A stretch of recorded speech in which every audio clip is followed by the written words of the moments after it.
1 acre 20 saint തെങ്ങും പറമ്പ് വിൽപ്പനക്കായി വന്നിട്ടുണ്ട്. ഗുരുവായൂർ ടൗണിൽ നിന്നും വെറും 4.25 കിലോമീറ്റർ ദൂരത്ത് കണ്ടാനശ്ശേരി പഞ്ചായത്തിൽ കണ്ടാനശ്ശേരി എന്ന സ്ഥലത്ത് കോൺക്രീറ്റ് റോഡ് ഫേസിങ്ങോട് കൂടിയിട്ടുള്ള ഈ ഒരു പ്രോപ്പർട്ടിക്ക് ചോദിക്കുന്ന വില സെന്റിന് വെറും 2,10,000 രൂപയാണ്. ഈ ഒരു എമൗണ്ട് നെഗോഷ്യബിളും കൂടിയാണ്. റോഡിനോട് ഫേസ് ചെയ്ത് 35 മീറ്ററിൻ്റെ മുകളിൽ റോഡ് ഫ്രണ്ടേജ് ഉണ്ട് ഈ ഒരു പ്രോപ്പർട്ടിക്ക്. 100-ന് മുകളിൽ തെങ്ങുകളുള്ള ഈ ഒരു പ്രോപ്പർട്ടിയിൽ ജലസേചനത്തിനായി ഉപയോഗിച്ചുകൊണ്ടിരിക്കുന്നത് കിണറിൽ നിന്നുള്ള വെള്ളമാണ്. നനക്കാനായി സ്പ്രിംഗ്ലറുകളെല്ലാം സെറ്റ് ചെയ്തിട്ടുണ്ട്.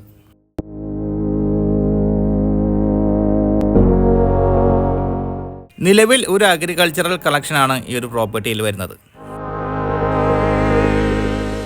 ഈ ഒരു പ്രോപ്പർട്ടിയെ കുറിച്ച് അറിയാനും പ്രോപ്പർട്ടി വന്ന് കാണുവാനും വീഡിയോയിൽ കൊടുത്തിട്ടുള്ള ചാനൽ നമ്പറിൽ വിളിച്ച് ബന്ധപ്പെടുക.